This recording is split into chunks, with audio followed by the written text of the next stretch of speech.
Human, un podcast radio dédié à l'actualité et aux grands enjeux internationaux au travers du regard des acteurs de l'humanitaire. Une émission présentée par Pierre-Alain Gourion.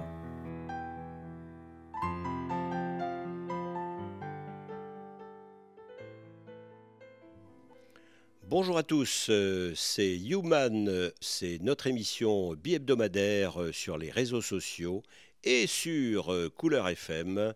Toi l'homme, que fais-tu de ta vie en société? Que fais-tu de ton monde? Ce monde qui bouillonne, ce monde qui flambe, ce monde qui explose, ce monde qui accueille aussi et qui voit apparaître de nombreux réfugiés, de nombreux déplacés, de nombreuses personnes qui sont obligées, pour des raisons de guerre ou pour des raisons climatiques, de se déplacer à l'intérieur de leur pays ou sortant de ces pays vers d'autres pays, que ça se passe en Afrique, que ça se passe en Asie, que ça se passe en Amérique du Sud, que ça se passe évidemment en Europe, car, on peut le dire, c'est bien la Seconde Guerre mondiale qui sans doute a vu ces mouvements de population dans des conditions dramatiques, dans des conditions terribles, exister. Et c'est à partir de ces migrations, qui ont toujours existé certes dans l'histoire, que le droit humanitaire a tenté de faire pièce et a tenté de créer, ce que l'on appelle avec un peu d'ironie et de contradiction, le droit de la guerre. Comme si la guerre pouvait avoir un droit, comme si la guerre n'était pas justement l'expression de la plus grande sauvagerie de l'homme. Alors, on constate depuis maintenant de nombreuses années, ces migrations de population à la fois inquiètent l'opinion publique et sont utilisées par un certain nombre d'hommes et de femmes politiques précisément pour obtenir du vote, pour obtenir de la votation, comme disent nos amis helvétiques. Les populations bougent pour des raisons politiques, pour des raisons économiques, pour des raisons écologiques, et il est probable que ce mode de mouvement va s'accroître dans le temps, parce que nous abordons des moments de ce siècle qui sans doute vont voir des mouvements de population encore plus importants, donc une aggravation probable dans la durée, et puis, ma foi, une sorte de réaction politique de type nationaliste qui se développe en France, qui se développe en Italie, qui se développe en Europe avec par exemple l'Autriche, ou qui se développe en Angleterre. Finalement, le vote du Brexit n'est rien d'autre qu'un vote négatif sortant de l'Union européenne sur la base d'une crainte, réelle ou supposée, d'un envahissement par de la migration. Mais on le retrouve aussi au Brésil, où on le retrouve par exemple dans la politique de M. Trump aux États-Unis d'Amérique. Alors, nous avons des invités aujourd'hui, ce sont des spécialistes de la migration. Nous faisons aujourd'hui une émission sur et avec Forum Réfugiés, et nous avons le plaisir d'accueillir avec mes complices dans cette opération, j'ai nommé Louise Raymond et Christine Molina. Nous avons le plaisir d'accueillir Forum Réfugiés en la personne de Jean-François Ploquin. Bonjour. Bonjour. Jean-François Ploquin, vous êtes le directeur général de Forum Réfugiés. Vous allez nous expliquer dans un instant votre parcours et ce que fait votre organisation. Et puis, nous avons aussi, appartenant également à Forum Réfugiés, Laurent Delbos. Bonjour. Bonjour. Vous êtes, je crois, chargé au sein de Forum Réfugiés de quoi? Du plaidoyer. Du plaidoyer. Qu'est-ce que c'est que le plaidoyer? Alors, le plaidoyer, c'est tout ce qui consiste à porter des positions de l'association auprès des pouvoirs publics, donc tenter d'influer les politiques publiques à travers l'expertise qu'on peut avoir issue de notre travail de terrain par la gestion de dispositifs. On gère des dispositifs, donc à travers ça, on connaît les enjeux du moment, on connaît le droit d'asile, on connaît le droit, on connaît la pratique, et on se sert de ça pour essayer d'aiguiller un peu les politiques sur quelles seraient, selon nous, les meilleures mesures à prendre et les évolutions souhaitables dans ces domaines-là qu'on connaît. Et alors, comment devient-on, vous êtes jeune, vous avez la trentaine, Oui, une bonne trentaine. Hein, un peu moins, un peu moins. Un peu plus. Un peu plus. Bon, comment devient-on un humanitaire, quelqu'un qui... qu'est-ce que vous avez fait comme formation? Comment vous en êtes arrivé là, en quelque sorte? Alors, j'en suis arrivé là à travers un parcours de juriste. Du coup, j'ai commencé les études de droit avec un intérêt pour les questions de société, on va dire, avec l'idée de faire du droit pour mieux comprendre aussi comment s'organiser la société, puisque la société s'organise autour du droit, qui est l'outil qui vient organiser tout ça. Et puis après, petit à petit, donc j'ai commencé le droit sans trop savoir vers quelle branche du droit j'allais m'orienter, mais petit à petit, je me suis orienté vers le droit public, qui me semblait être là aussi l'enjeu le plus intéressant par rapport à ce que j'imaginais moi sur ce rôle du droit dans la société. Donc le droit public, c'est le droit des citoyens face au droit des pouvoirs publics. Et puis ensuite, plus précisément encore, sur la question des libertés publiques et encore plus précisément encore sur la question du droit des étrangers, qui est quelque chose qui m'est venu en fait à travers un stage que j'ai fait pendant mes études à la CIMAD, qui est donc un stage en centre de rétention administrative. Donc j'ai travaillé auprès de cette organisation pour faire de l'accompagnement juridique des étrangers en centre de rétention. Donc on en parlera peut-être un peu après de tout ça, mais c'est des étrangers qui sont enfermés avant leur éloignement. Donc c'est à travers cette expérience de stage que j'ai approché cet enjeu du droit des étrangers qui m'a beaucoup intéressé. Donc après j'ai orienté mon parcours universitaire dans ça, donc droit public, après droit de l'homme, droit humanitaire, enfin voilà, de spécialisation dans ces domaines-là. Et ensuite j'ai eu une première expérience professionnelle un peu longue dans une autre grosse organisation nationale qui s'appelle France Terre d'Asile. Et ensuite, j'en suis arrivé à Forum Réfugiés, qui est aussi une autre grosse organisation nationale sur ces sujets-là. Voilà. Voilà. Alors, vous êtes aujourd'hui autour d'une table et autour de micros avec votre directeur général. Donc, faites très attention à ce que vous allez dire. Parce que, voilà, vous comprenez, la hiérarchie est là. Non, justement, on va considérer ce moment avec l'aval de Jean-François Ploquin comme une espèce de lieu, comme une espèce de territoire d'asile où le salarié pourrait dire tout ce qu'il voudrait dire avec sa liberté de parole. Mais certainement. On a naturellement tout à fait tout cadré avant d'arriver ici. Voilà, Jean-François Ploquin, merci d'être avec nous. Merci d'avoir répondu à notre sollicitation. Donc, vous êtes directeur général de Forum Réfugiés. Quelques mots peut-être sur vous, sur votre parcours. Vous avez légèrement plus de 30 ans? Légèrement plus, oui. Oui. La soixantaine pointe son nez à l'horizon. Voilà. Moi, j'ai au départ conduit des études littéraires et musicales, donc assez éloignées du champ d'activité. Et puis, comme beaucoup de jeunes gens, j'ai fait au milieu des années 80 ce qui était un service civil. C'était l'obligation de conscience. Et je l'ai faite à la CIMAD à Lyon. Entre 1984 et 1986, et j'ai eu la chance de travailler avec en particulier un certain nombre d'hommes et de femmes, mais en particulier de personnes qui ont marqué le paysage lyonnais. C'est Jean Costil, qui était un pasteur, puisque la CIMAD est une association fondée par les mouvements protestants en 1939, et puis Christian Delorme, qui est aussi une personnalité très, très engagée sur les questions des étrangers. Donc j'ai beaucoup appris à leur contact. Vous voyez, je vous interromps, oui. Pardonnez-moi, mais il se trouve que, comme un vieil étudiant dans les années 68-69, j'ai connu ces deux hommes, et Jean Costil et Christian Delorme. Christian Delorme, on a beaucoup parlé de lui par la suite, parce que voilà, il est à la fois discret et médiatique. Et puis Jean Costil, lui, qui fait moins parler de lui. Et j'ai presque envie de vous dire, mais pardon, on n'est pas au bistrot, comment se porte-t-il? Est-il toujours de ce monde? Est-il toujours en activité? Il n'est plus en activité, oui. il est retiré, il s'est retiré au sens de la retraite dans le sud de la France, oui. Où il coule des jours tout à fait paisibles. Bon. Voilà. Bon. Et puis, par ailleurs, je suis en train de perdre le fil de ce que je voulais dire. Oui, pardon, je vous ai interrompu. Oui. Voilà, on parlait des parcours de ces... vous racontiez votre histoire et votre service civil auprès de la CIMAD, avec Costil, voilà, avec ce pasteur, comme Christian Delorme, lui, était non pas pasteur mais curé, ce qui nous ramène quelque part aux origines, j'allais dire, religieuses du monde de l'humanitaire. On a en effet là, deux personnalités qui sont des clercs, enfin, au sens, même si en protestantisme et dans le catholicisme, les choses ne se suivent pas de la même façon, mais qui incarnent parfaitement le mouvement de sécularisation, de laïcisation des mouvements de solidarité qui, pour beaucoup, ont des origines confessionnelles.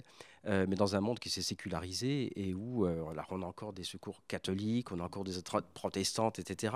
Mais d'une part,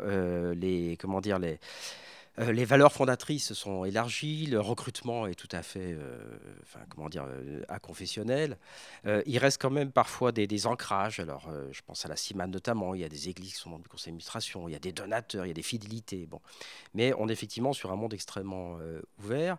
Et sur ces questions-là, sur les questions qui concernent notamment la question des étrangers, les questions migratoires, les questions de l'asile, on est sur des questions sociétales, très transversales, mais dans lesquelles les différentes sensibilités, je dirais humanistes au sens large, tous ceux pour qui rien de ce qui est humain est étranger, ont quelque chose à dire. Voilà.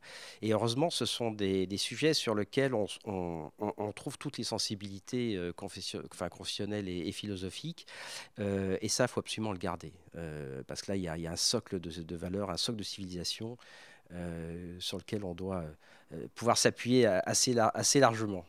Et alors, comment passe-t-on, pour revenir à votre itinéraire individuel, d'un intérêt, d'un tropisme pour les activités littéraires et musicales à l'humanitaire ? Alors, j'y réfléchissais en vous entendant présenter l'émission. Peut-être aussi le milieu familial joue. Mes parents étaient travailleurs sociaux, enfin l'un éducateur, l'autre infirmière, travaillant avec des jeunes gens vulnérables dans ce qu'on appelle des maisons d'enfants à caractère social. Et je pense qu'il y a un tropisme, il y a un intérêt, qui était une espèce d'ambiance familiale pour les personnes vulnérables. Et les mineurs le sont par définition. Donc voilà, il y a quelque chose. Et je suis pas arrivé à la CIMAD tout à fait par hasard, même si c'était pas clair. Et là, je me suis retrouvé pendant 2 ans, pendant 24 mois. On m'a confié de façon très très imprudente. Mais le service civil, pardon. Voilà, c'est ça. C'était les gens qui ne voulaient pas, les objecteurs de conscience. Voilà, c'est ça. Ouais, les objecteurs de conscience, c'est ça. Ouais. Quand on ne voulait pas faire son service militaire, à l'époque où il était obligatoire, je le dis pour les jeunes gens, tout à fait. on faisait un service civil et ça durait 2 ans. Alors, on était punis, mais c'était une punition formidable parce que du coup, on passait 24 mois. Et moi, je me suis retrouvé à accompagner les réfugiés. Voilà. Et à cette époque-là, on est au milieu des années 80, donc on est dans une décennie qui est celle de la mondialisation de l'asile. Parce que quand la Convention de Genève de 51 est adoptée, on est dans une problématique purement européenne de l'asile. La Convention de Genève ne concerne que les événements qui ont eu lieu en Europe. Elle est là pour gérer la situation des personnes qui sont trouvées de l'autre côté de la frontière du pays, avec le redessinage de la carte de l'Europe en 1945. Et puis, on a ensuite l'épisode des Boat People dans la fin des années 70, début des années 80. On a toutes les dictatures latino-américaines, ça c'est les années aussi 80, les coups d'État, Chili, Argentine, Uruguay, Brésil, etc. Et puis, dans les années 80, on voit des gens arriver d'Afrique centrale, du Sri Lanka, du Moyen-Orient, d'Asie du Sud, etc. Et moi, je me suis trouvé accompagné. Je me rappelle d'un Uruguayen, Tupamaro, etc. À l'époque, donc là, on est dans les années 80, on est à l'époque 84, 85. De Pinochet au Chili, etc. Alors, Uruguay, par exemple, la démocratie revient. Oui. Après, il y a eu l'Argentine, après, il y a eu le Chili. Mais donc, Oui. des gens vont voir. C'est-à-dire qu'on a des gens qui étaient très engagés dans les mouvements politiques ou dans les mouvements syndicaux, dans les mouvements de défense des droits de l'homme. Et lorsque ça commence à bouger, lorsque les dictatures tombent, qu'il y a un gouvernement de transition, il y a les anciens du régime, toute cette période un petit peu grise, où on va voir. Bon, et ça m'avait frappé. On va voir et on retourne tout seul, on laisse les enfants, la famille rejoint. Ou bien, on va voir, c'est-à-dire c'est-à-dire, un réfugié, c'est quelqu'un qui vit dans un autre pays que celui dont il a la nationalité, parce que ce pays qui est le sien ne peut plus le protéger. Oui. Un réfugié, le refuge, c'est un transfert de protection. Donc, je ne peux pas être protégé dans le pays qui est mon pays, dans lequel je suis né, dont j'ai la nationalité. Il me persécute. Bon. Et donc, je trouve un refuge dans un autre État qui me protège. Et donc, si je veux rentrer dans mon pays, parce que je considère que les conditions qui ont causé mon exil ne sont plus là et que je peux rentrer chez moi, je vais vérifier qu'on ne va pas m'attraper à la frontière, à l'aéroport, qu'on ne va pas me jeter, etc. Que les conditions, que je ne vais pas prendre une balle dans la tête 3 mois après, qu'il n'y a pas des règlements de compte. Donc, il y a ce mouvement souvent, lorsqu'il y a des changements de régime, de gens qui vont voir si c'est possible de rentrer. C'est-à-dire qu'on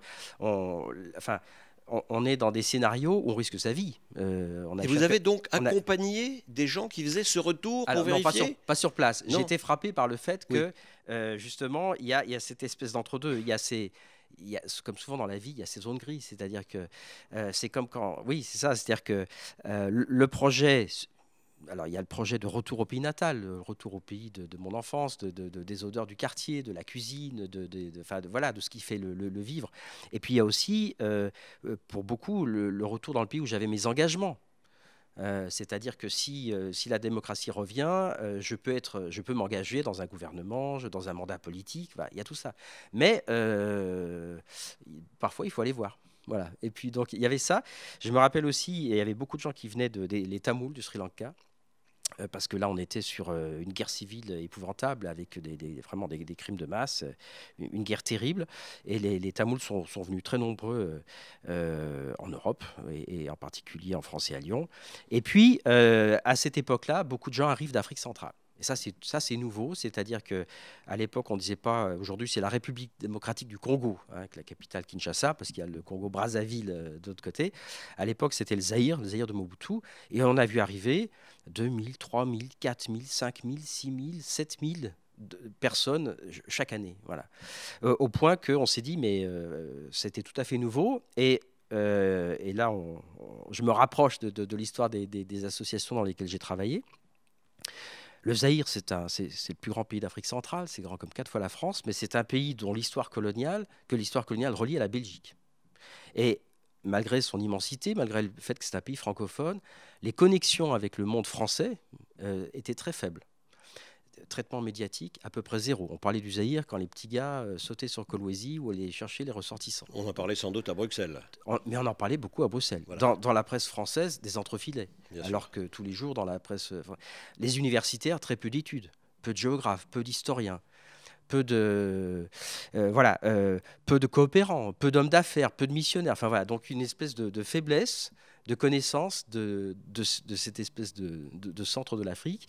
Et donc, on est allé voir. Voilà. Et en 86, avec un collègue qui était déjà donc, au CRARDA, le CRARDA, c'est l'ancêtre de Forum Réfugiés. CRARDA, alors d'ailleurs ce sigle un peu imprononçable, c'est un truc pour les médecins, dites CRARDA, c'est pour voir si on n'est pas enroué. C'est Comité rhodanien d'accueil des réfugiés et de défense du droit d'asile. Et derrière ce titre un peu long, à l'époque on faisait des titres un peu longs, il y a 2 mandats qui sont clairs. Et ça, on les a toujours.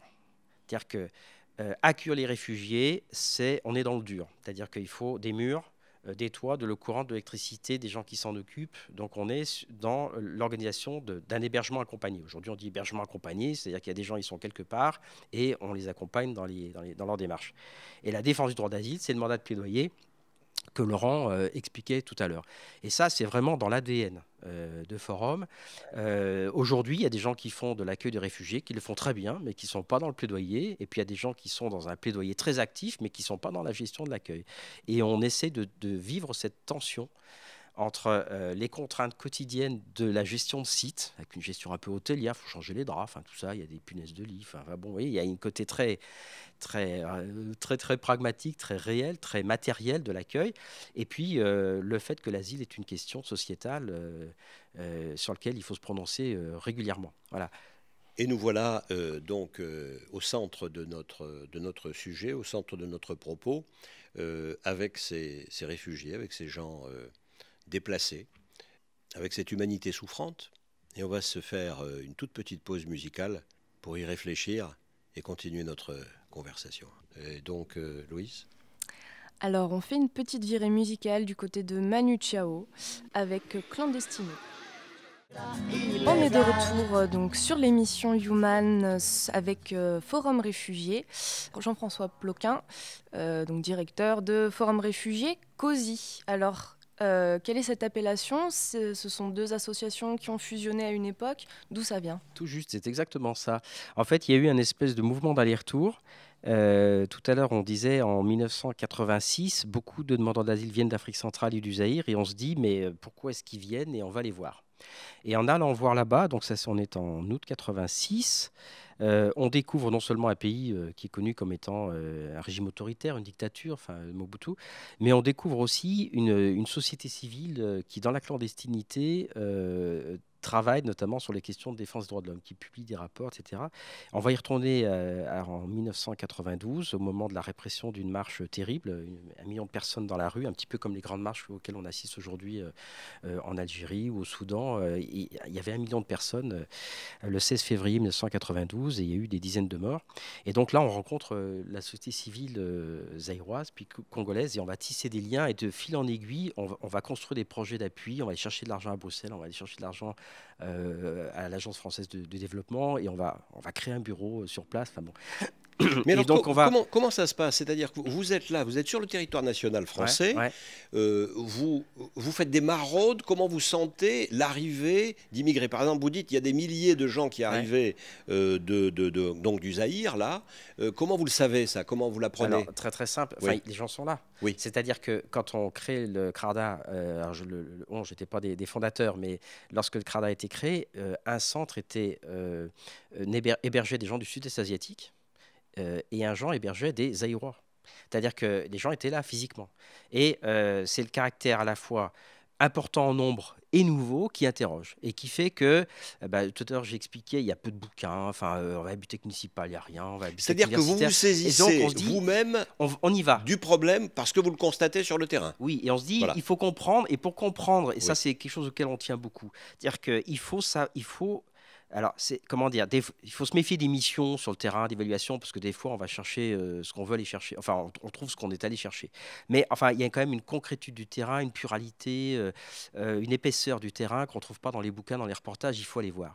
Et ça, on l'a fait à plusieurs reprises. On l'a fait aussi en Arménie, on l'a fait aussi en Albanie, on l'a fait aussi dans d'autres pays. On projette de le faire en Guinée. Bon, et on va pour chercher des explications qu'on se pose et en fait on rencontre autre chose. Forcément, quand on voyage, il y a un écart. Et l'écart, c'est il y a une société civile active dans le domaine de la défense des droits. C'est-à-dire qu'il y a des gens qui luttent contre les pouvoirs persécuteurs et il y a des victimes de la persécution qui arrivent. Voilà.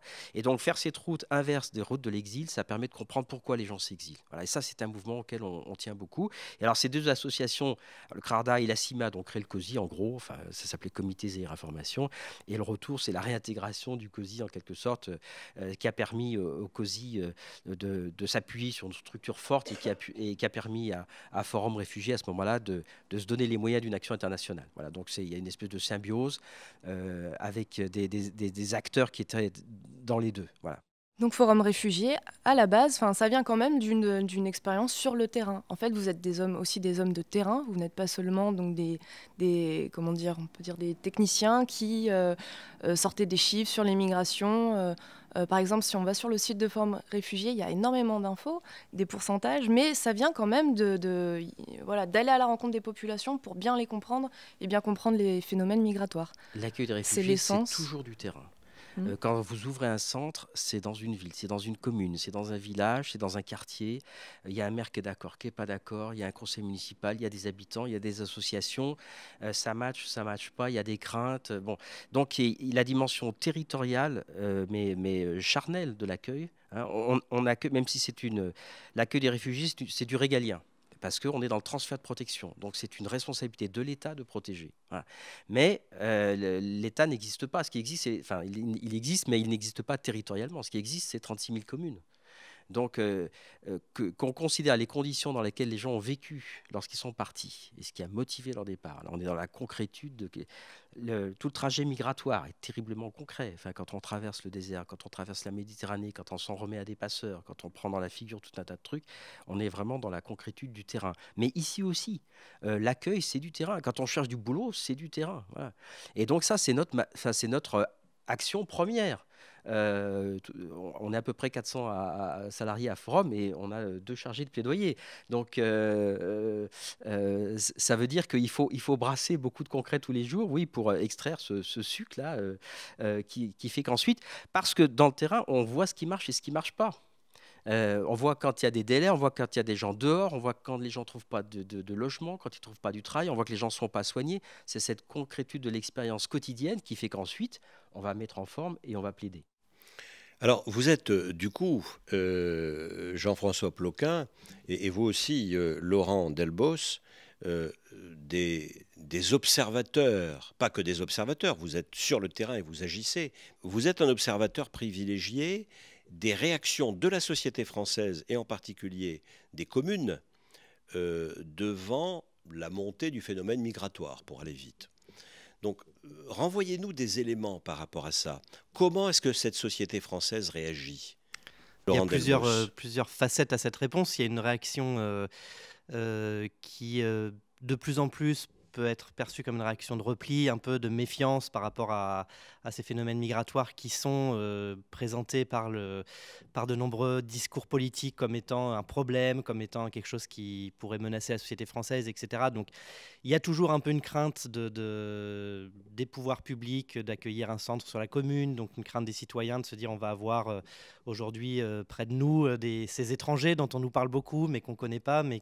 Comment vous gérez ça justement avec la commune et avec les services sociaux locaux ? Ça, c'est la première partie de la réponse. Oui, effectivement, ça c'est la réaction un peu de base. Après, il y a beaucoup de choses qui se font. Donc, nous, on travaille avec les élus, avec les services de l'État, avec les services de la commune, etc., pour justement essayer de faire ce travail d'information auprès des populations pour expliquer un petit peu ce que ça va être ce centre, qui va être le public accueilli. Donc là, déjà, on arrive à dénouer pas mal de choses quand on explique qui sont ces personnes qui viennent, notamment que c'est des personnes qui cherchent protection, c'est des personnes qui ont, pour une partie d'entre eux, ont connu des difficultés dans leur pays d'origine, etc. Donc là, on arrive à faire progresser un petit peu l'idée chez les gens, l'idée d'accueil. Et en fait, surtout, ce qu'on constate, et ça, c'est vrai que c'est marquant parce que c'est très généralisé, c'est que quand les dispositifs sont ouverts et que le centre est là, et que le public est là, et que les étrangers sont dans la commune, ça se passe bien. Donc là, on se rend compte que la rencontre... Ça se passe moins bien quand on a l'idée qu'ils vont arriver...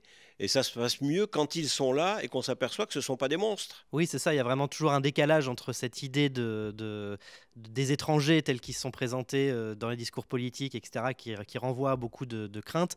Et puis, en fait, la réalité concrète d'avoir des gens qui sont là dans la commune, qui participent à la commune, qui vont aller acheter des choses au commerce du coin, qui vont scolariser leurs enfants, qui vont être amis avec nos propres enfants, qui vont participer à un tournoi de foot avec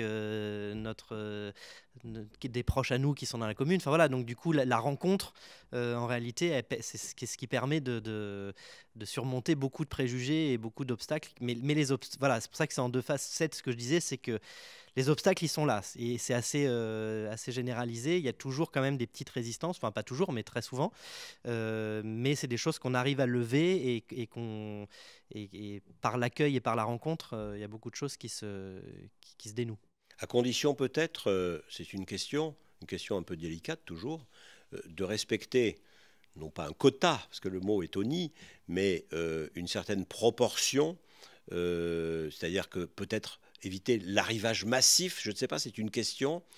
Comment ça évolue dans le temps ? Vous avez maintenant un peu d'expérience, vous avez une dizaine d'années derrière vous sur ce sujet. Comment vous voyez les choses évoluer dans cette société française ? C'est très là aussi c'est très variable et très évolutif. Alors c'est un peu une non-réponse que je vous fais là, mais c'est vrai qu'il y a on se rend compte aussi qu'il y a à côté d'une partie de la population qui serait très hostile à l'accueil et une autre partie de la population qui serait très favorable à l'accueil, il y a au milieu de tout ça une bonne moitié de la population française. C'est ce que disent un peu les sondages d'opinion où voilà, les personnes un peu indécises sur ce sujet-là, qui sont prêtes à basculer à la fois dans un mouvement de grande solidarité et de grand accueil comme ça a été le cas par exemple en septembre 2015 quand il y a eu la photo d'un petit garçon sur une plage. Donc là, grand mouvement de solidarité. Et là, on a pu percevoir en réalité tout le potentiel d'accueil et de solidarité de la société française qui est énorme.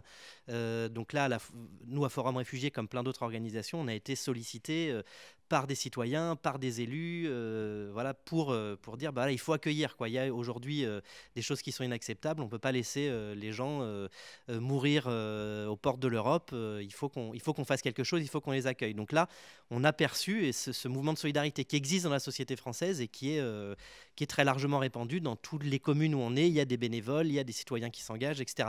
Mais il y a aussi d'autres mouvements, plus un mouvement de balancier aussi qui a pu se produire avec les attentats de 2015 et ceux qui ont suivi aussi d'une société française aussi qui est aussi un peu méfiante par rapport à ça. Donc on est dans cet entre-deux, quoi, avec une partie de la population française qui a au fond d'elle, je pense, cette envie de solidarité, mais qui aussi se pose des questions. Et c'est tout ça, tout ce travail-là qu'il faut faire pour expliquer que l'accueil et l'organisation de l'accueil sera bénéfique pour tous. Alors, vous parlez d'un potentiel d'accueil. Donc c'est très positif finalement ce que vous dites, ça veut dire qu'on a vraiment en nous les possibilités, les ressources humaines pour accueillir tous les migrants dans le besoin.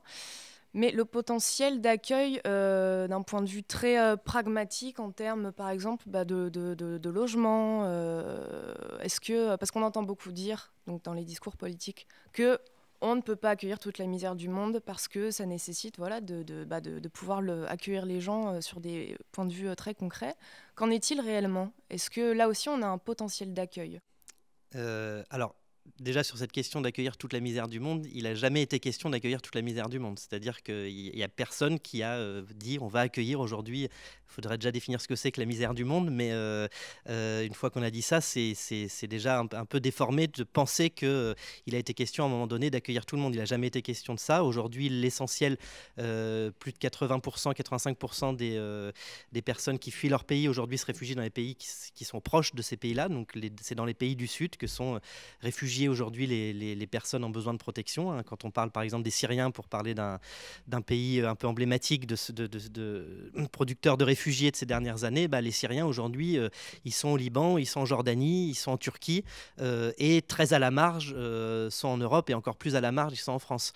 Mais donc aujourd'hui, c'est pas la France ni les pays occidentaux, les pays du Nord qui accueillent ces populations-là. Donc ça, c'est une partie de la réponse. Après, sur la question de savoir est-ce qu'on a les moyens d'accueillir, etc., ce qui est sûr en tout cas, c'est que si on ne se pose pas la question de comment on va organiser l'accueil et si on n'organise pas ces migrations et qu'on se pose juste la question de dire comment on va freiner les migrations, comment on va plutôt s'arranger pour que les personnes ne viennent pas, ça va mal se passer.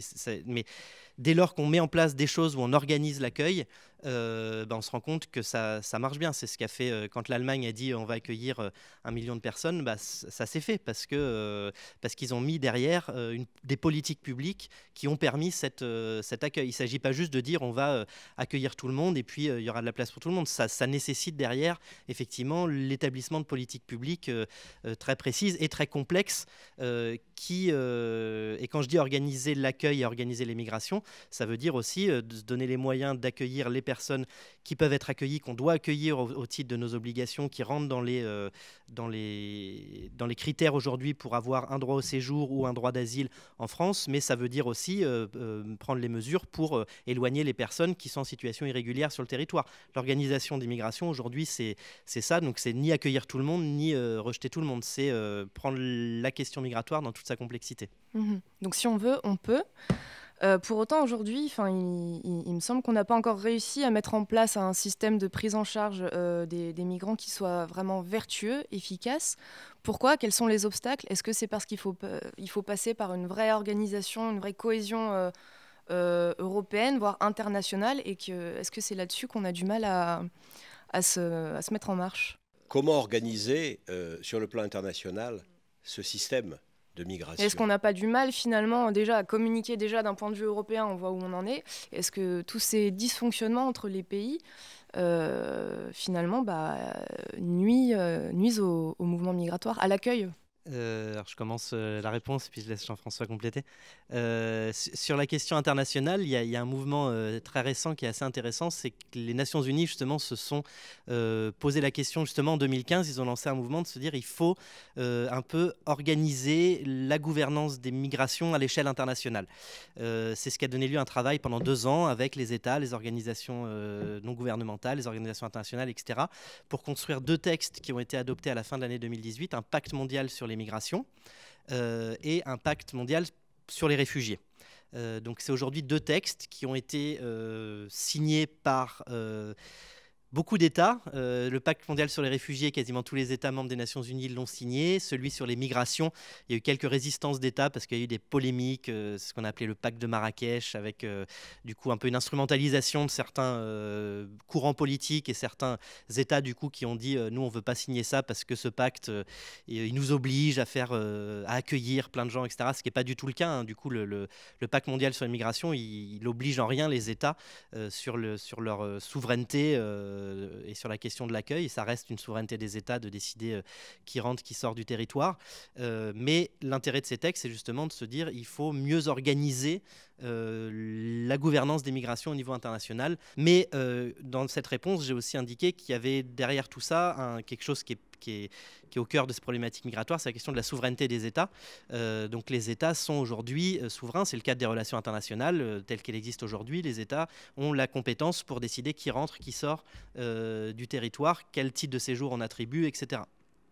Ils ont cette souveraineté-là qu'ils ont en partie abandonné sur un petit volet qui est la question justement du droit d'asile qu'on citait tout à l'heure. En s'engageant à travers la Convention de Genève notamment, les États se sont engagés à dire il y a des personnes qui sont dès lors qu'elles rentrent dans les critères de la Convention de Genève, ces personnes-là on devra les accueillir et ça s'imposera à nous en quelque sorte. Alors expliquez en quelques mots ce qu'est la procédure ce qu'est l'asile. Qu'est-ce que c'est que cet asile? C'est quoi? J'ai plus de relation avec mon état d'origine, peut-être Jean-François Ploquin.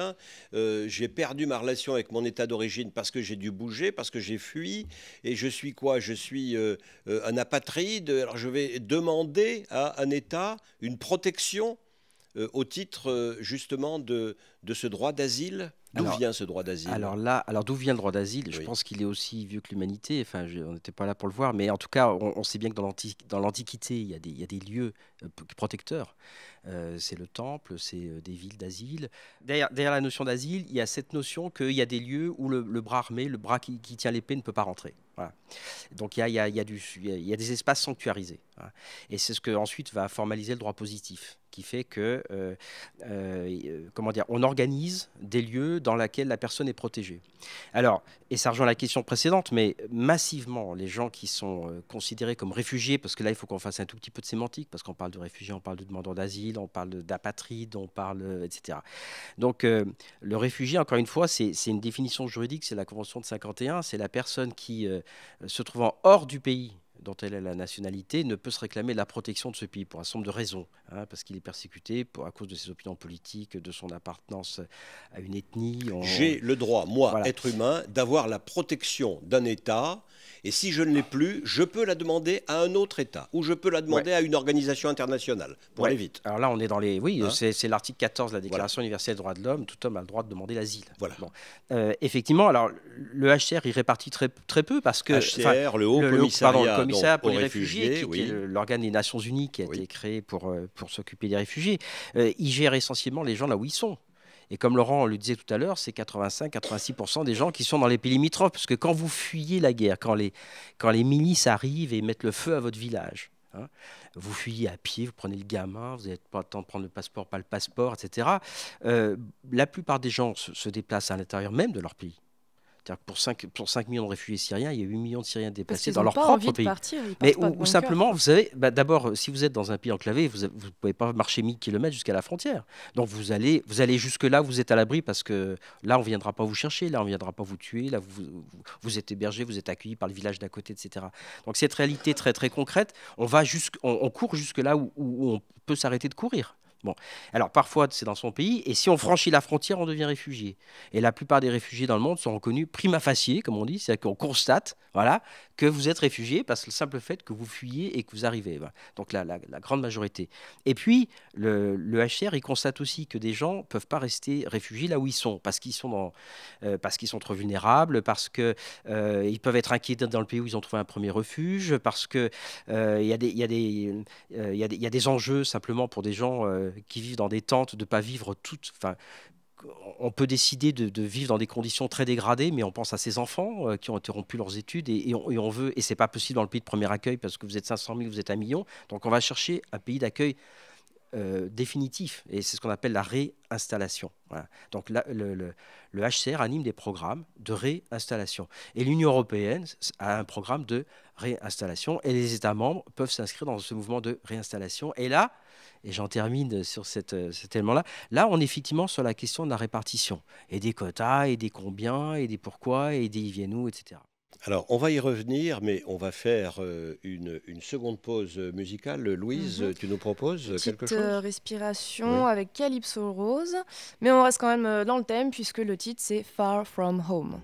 L'humanitaire avec aujourd'hui Forum réfugiés, les réfugiés en France, avec Jean-François Ploquin, le directeur général de Forum réfugiés, et avec Laurent Delbos, qui fait du plaidoyer, comme on dit aujourd'hui, du plaidoyer dans le monde de l'humanitaire. Alors, Christine Molina, je crois, a une question à vous poser. Oui, moi j'ai une question sur quelle vision vous avez de l'évolution du dispositif d'accueil des réfugiés sur les 15 dernières années, et comment vous collaborez avec les autres associations qui interviennent aussi auprès de réfugiés, et aussi collaboration avec les institutions du social. Alors, on vient de loin. On vient de loin. Une première chose qu'il faut dire, c'est qu'il y a un mécanisme d'ajustement entre le nombre de personnes qui arrivent et le nombre de places disponibles, avec un pari un peu permanent des autorités budgétaires. C'est de se dire que est-ce qu'on projette des fonds publics sur quel dimensionnement? Voilà, quelle est la jauge? Quelle est la jauge de centres d'hébergement? Normalement, pour accueillir des demandeurs d'asile, on crée des CADA, des centres d'accueil de demandeurs d'asile. Les CADA sont des établissements conventionnés pour 15 ans. Ils sont sous dotation globale de fonctionnement. Ils sont dans le budget 303 de la loi de finances, etc. Donc, est-ce qu'on calibre? Voilà, on devrait se dire, en France, il y a eu 120 000 demandes l'année dernière. On a un peu plus, un peu moins de 100 000 personnes à héberger. Est-ce qu'on se dit qu'il faut 100 000 places de CADA? Bon. Et en fait, alors, deux éléments là. Le premier, c'est que les flux sont cycliques. C'est-à-dire que si vous regardez depuis 30 ans le volume de la demande d'asile, ça descend à 20 000, ça remonte à 60, ça redescend à 25, ça remonte, etc. Bon.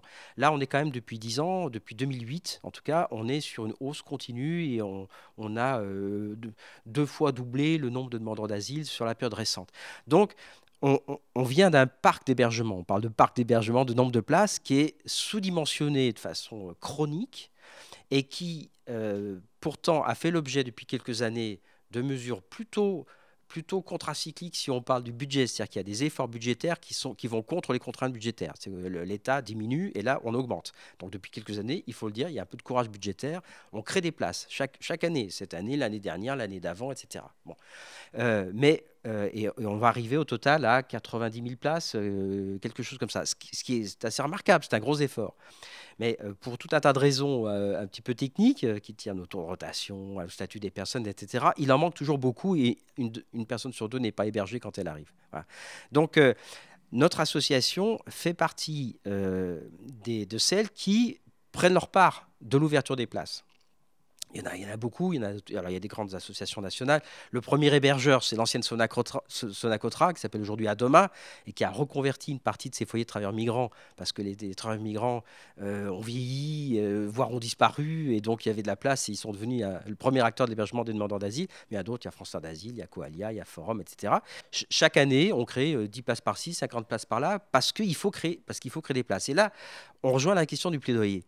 Ça sert à quoi pour nous de dire faut créer des places, c'est pour juste il y a des gens dehors, si on regarde faire. Donc on fait partie de ceux qui se fatiguent un peu à continuer à créer des places, c'est-à-dire à battre la campagne, à visiter des établissements, à aller voir des bailleurs sociaux, à convaincre des maires, à voir d'anciens EHPAD, est-ce qu'ils sont encore aux normes ou pas aux normes, à voir s'il y a des travaux. Il y a toute une dimension voilà, où il faut un petit peu se fatiguer à ouvrir ces places. Et donc, je dirais que simplement, on prend notre part de ça. Et dans ce type de démarche, vous êtes la plupart du temps dans la négociation ou vous pouvez être dans du lobbying, voire de la tactique du conflit en squattant. Parce que je pense par exemple au collège Maurice Sèvres où sont accueillis actuellement des mineurs isolés étrangers. Comment Forum Réfugiés se positionne par rapport à je dirais, à ses techniques ou à ses modèles d'intervention? Alors là, on est sur du palliatif, c'est-à-dire que le squat ne peut pas être un modèle, évidemment, mais je crois que quand on conduit une opération de ce type-là, c'est par défaut. C'est parce qu'il y a un scandale de gens dehors. Et le scandale, on le vit quand il y a des gens dehors et des places vides ou des lieux vides, parce qu'un collège, c'est pas un lieu d'hébergement, hein, c'était des salles de classe. Donc, nous, on a logé pendant des années à l'ex-UFM de Villeurbanne, hein, rue Alfred de Musset. On a transformé des salles de classe, c'était une école de formation des maîtres, enfin des professeurs des écoles. Voilà. Comment dire, ça va pas de soi. C'est-à-dire que vous avez l'âge du bâtiment, il n'y a pas le nombre de sanitaires, il faut mettre des sanitaires dans la cour. L'hiver, il pleut, il fait froid, les gens vont dans les sanitaires dans la cour. Ça se bouge parce que quand on fait des salles de classe, il n'y a pas l'assainissement et tout à l'égout pour 100 personnes qui vivent au quotidien. Comment se passe la relation avec les pouvoirs publics, justement, quand vous faites une action comme celle-là, qui est un petit peu en marge de la légalité, on va le dire? Non, alors là, non, je vais devoir vous décevoir, mais c'était parfaitement légal. Mais ça n'empêche pas qu'il y ait un mano à mano. C'est-à-dire que le mano à mano, c'est légal, mais on est dans un rapport de force. Alors, on est dans un jeu d'acteurs. On est dans un jeu d'acteurs. C'est-à-dire que nous, on pousse tous les jours, c'est-à-dire hier, aujourd'hui, demain, sur les ouvertures de places. On gère à Lyon la plateforme d'accueil des demandeurs d'asile qui est rue Garibaldi. On domicilie 3500 adultes, plus les enfants, qui n'ont pas d'hébergement. Donc, on a l'épée dans les reins tous les jours sur la question de l'hébergement. Mais après, le gros du plaidoyer qu'on fait, il est quand même en direction de l'État. On est auditionné chaque année en loi de finances par le Sénat, par l'Assemblée nationale, par les différents rapporteurs. On a rencontré les ministres successifs, etc., pour que le parc soit augmenté. C'est-à-dire que un squat, un squat, c'est vraiment un palliatif dans le sens où ça peut brûler. Le squat Audibert et la Virotte a brûlé il y a 3 ans, il y a eu 2 morts. Bon, il n'y a pas les conditions, il y a des questions de dignité aussi. Puis c'est pas durable parce qu'on squatte rue Baudin à Villeurbanne, mais c'est en attendant de construire un collège. Donc tant qu'on ne construit pas le collège, il y a des gamins qui sont à 40 dans la classe, donc il faut bien créer le collège. Bon. Donc en fait, il faut vraiment distinguer. Je pense qu'il ne faut pas opposer un travail qui est celui de la République, ce qui est de l'État, qui est que la France ait les moyens de sa politique d'accueil. Et ça passe par du dur. Il faut s'engager dans la durée, vraiment dans la durée. Il faut mettre des budgets. Et puis après, il y a des mouvements qui sont, un peu à l'arrache, dans lesquels nous, on ne s'inscrit pas forcément, mais je dirais qu'on a déjà beaucoup à faire dans ce qu'on fait, mais qui sont aussi des façons, de mettre les pouvoirs publics devant la réalité. Il y a une façon de faire ça. Alors, sur ce sujet, est-ce que si on organisait les choses de manière convenable en Europe, est-ce que ça ne ferait pas un appel d'air ? Alors, très honnêtement, et là, je ne raisonne pas d'un point de vue... c'est pas une posture idéologique, c'est du constat. Les gens sont là. Donc, aujourd'hui, ceux qui disent... Non, mais ça n'est pas ma question. Si, mais je vais vous répondre. Oui. J'ai bien compris. C'est-à-dire qu'aujourd'hui, ceux qui disent, attention, si on améliore les conditions d'accueil, ça va créer un appel d'air, ils ne voient pas que les conditions sont mauvaises et que les gens sont là. Oui. Parce que, et si on veut aller au bout, si on veut dégrader les conditions au point tel que les gens ne pensent pas à venir, alors il faut faire la guerre chez nous. Parce que les gens fuient la guerre. Oui. Le gap entre la situation que les gens quittent et la situation que les gens trouvent ici, et je vais être un petit peu épouvantable, même dans la clandestinité, ou la soi-disant, parce qu'il n'y a pas vraiment de clandestin, tout le monde sait qui est qui, mais même sans papier, etc., même dans le vivre avec le minimum qu'une société comme la nôtre sait produire de conditions de vie, mais ça, c'est encore préférable à ce que vous avez dû lâcher. Donc, de toute façon, il y a un côté irrépressible dans le projet migratoire, alors plus ou moins, suivant la nature du projet, parce qu'on ne fuit pas de la même manière la maison sous les bombes, la torture, et puis le choix d'une vie meilleure en réfléchissant comment on fait, etc. Bon.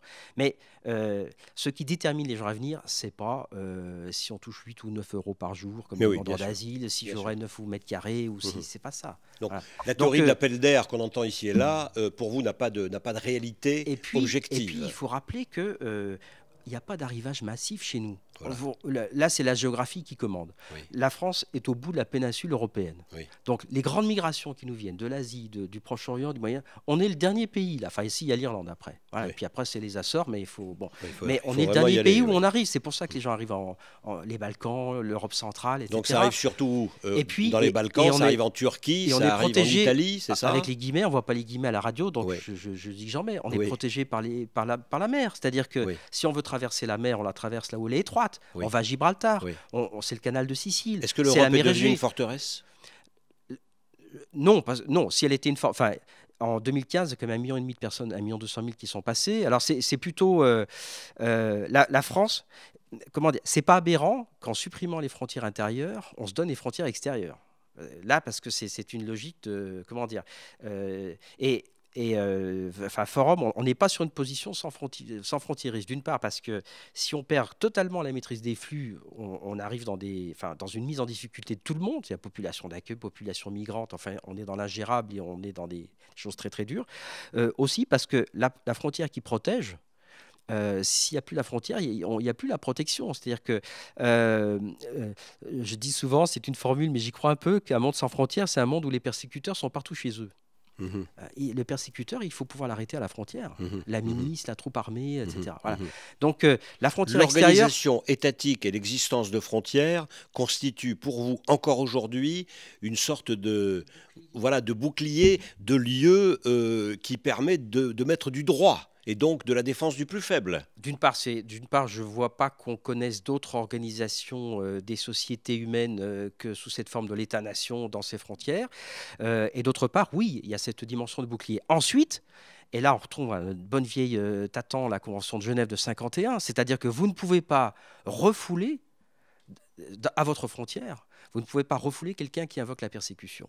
Voilà, on doit accueillir et vous ne pouvez pas opposer l'entrée irrégulière à quelqu'un qui a demandé l'asile. Voilà, le temps passe vite, ces sujets sont si à la fois humainement touchants, percutants et administrativement et juridiquement compliqués parce que le droit interne français est compliqué, parce que le droit international est compliqué, parce que les choses viennent et se bousculent les unes les autres. Alors, messieurs Jean-François Ploquin et Laurent Delbos, peut-être quelques mots sur votre organisation et sur ce que vous prévoyez. Je crois qu'il y a une marche des parapluies, que vous faites une sorte de déambulation. Vous nous en dites quelques mots pour conclure, Jean-François Ploquin? Chaque année, c'est la journée mondiale du réfugié. Donc le Haut Commissariat des réfugiés, c'est sa journée mondiale, c'est l'année où il sort les chiffres, mais c'est l'année où les acteurs comme notre association, Forum Réfugiés COSI, essayent d'interpeller l'opinion.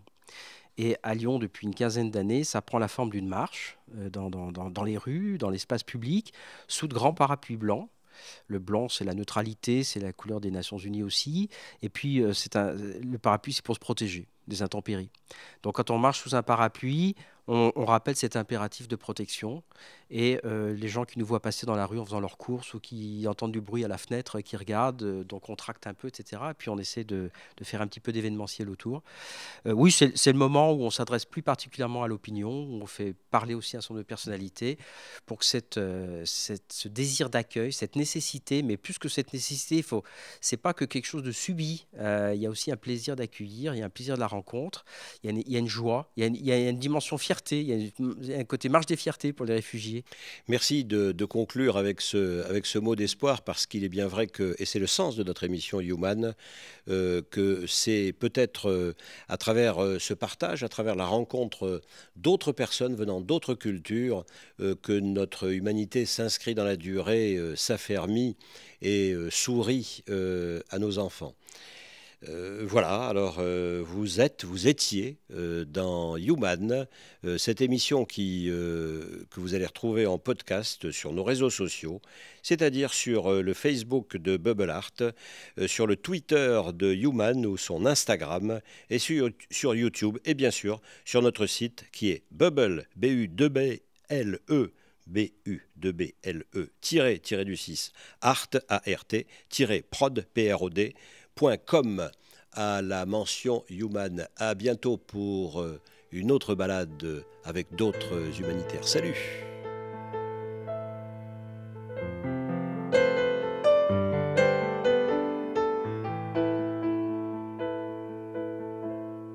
Human, un podcast radio dédié à l'actualité et aux grands enjeux internationaux au travers du regard des acteurs de l'humanitaire. Une émission présentée par Pierre-Alain Gourion.